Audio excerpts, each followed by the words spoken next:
नमस्कार, विविध रेसिपीजमध्ये आपल्या सगळ्यांचं खूप स्वागत।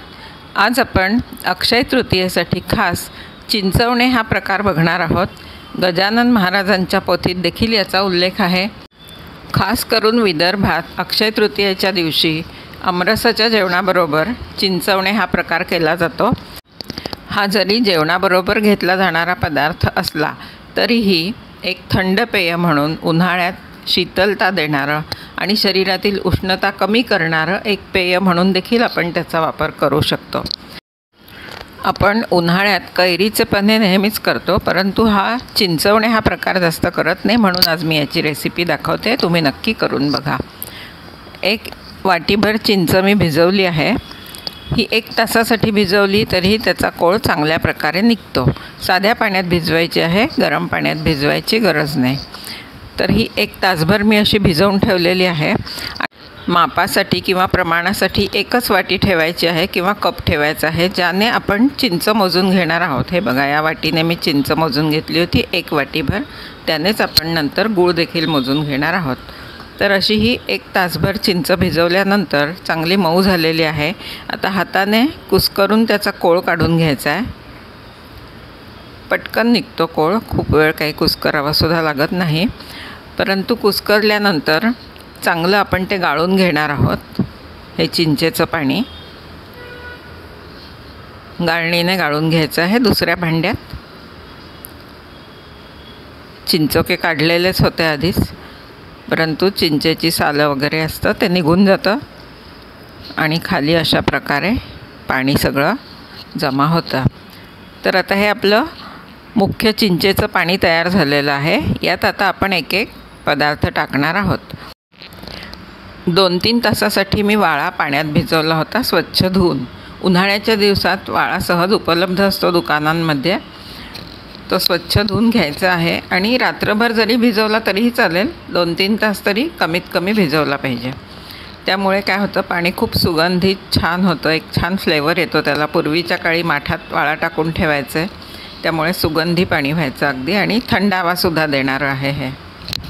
असा हा होता भिजवण्यापूर्वी, तो स्वच्छ धुवून भिजवलेला आहे।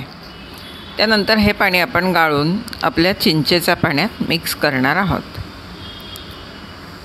लगेच हा वाळा टाकून द्यायचा नाही, परत त्यात तुम्ही पाणी घालून किंवा हा माठात घालून ठेवू शकता। अगदी एकदा भिजवल्याने लगेच त्याचा सुवास जात नाही।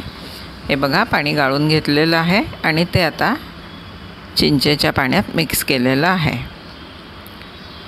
त्यानंतर आपण ज्या वाटीने चिंच मोजून घेतली होती त्याच वाटीने पावडर गूळ घेतलेला आहे। तुम्ही दुसरा गूळ आहे तो देखील चिरून बारीक करून घेऊ शकता। हा मी रेडीमेड पावडर गूळ घेतलेला आहे। जेवढी चिंच तेवढाच गूळ, त्यानंतर चवीप्रमाणे मीठ त्यात घातलेलं आहे। हे तयार झाल्यानंतर तुम्ही टेस्ट करून गूळ आणखी देखील घालू शकता। आंबट वाटलं तर गूळ आपल्या आवडीप्रमाणे त्यात आणखी घालू शकता।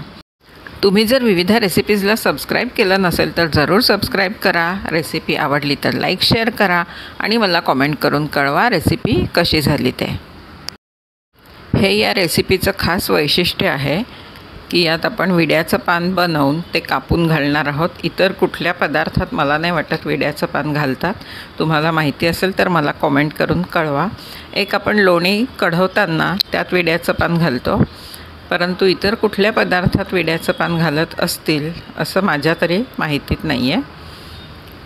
थोडा चुना लावून घ्यायचा आहे, अगदी कणभर, आणि त्यानंतर काताचे बारीक तुकडे आपण अगदी 2 छोटेसे तुकडे यात घालणार आहोत। यामुळे चिंचवण्याला रंग छान येणार आहे आणि एक थोडा वेगळा फ्लेवरसुद्धा येणार आहे। एक पान आपण विडा बनवून घालणार आहोत आणि एक नुसतं घालणार आहोत। अगदी विडा काही बनवायचा नाही आहे, कारण आपल्याला हे कापायचंच आहे। फोल्ड करून ठेवूयात। हे कापून आपण मिक्सरमधनं काढणार आहोत।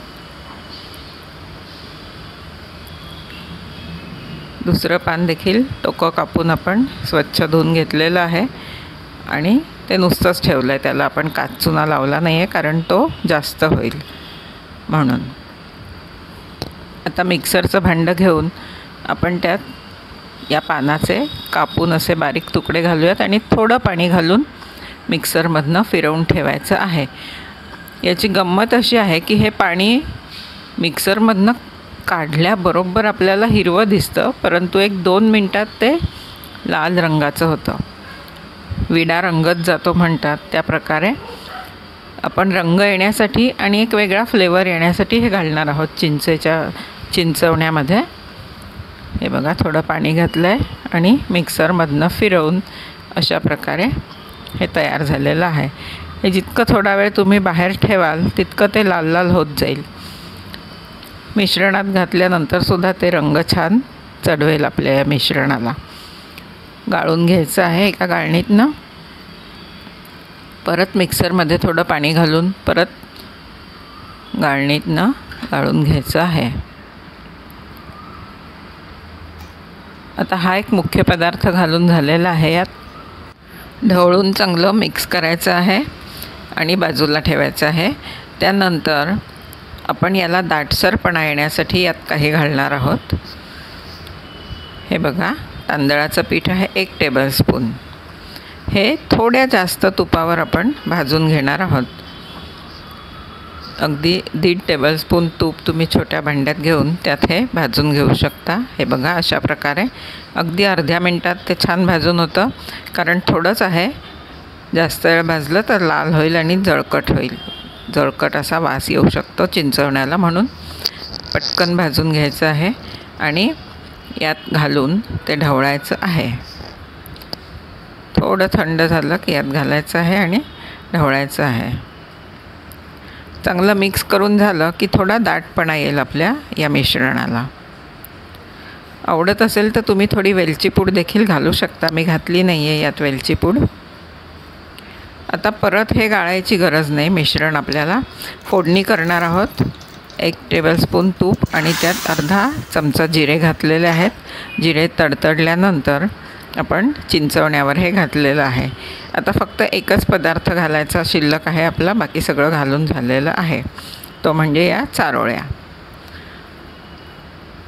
यात चारोळ्या घालण्याची पद्धत आहे वरनं, त्यामुळे दिसायला पण छान दिसतं आणि हे चिंचवणी पिताना किंवा खाताना मध्ये मध्ये त्या चारोळ्या अशा दाताखाली येतात तेव्हा छान लागतं. हे तुम्ही जेवणासोबत देखील सर्व करू शकता किंवा फ्रीजमध्ये ठेवून थंड करून त्यात बर्फ घालून एक थंड पेय म्हणून देखील सर्व करू शकता. ही रेसिपी तुम्ही नक्की करून बघा आणि मला कॉमेंट करून कळवा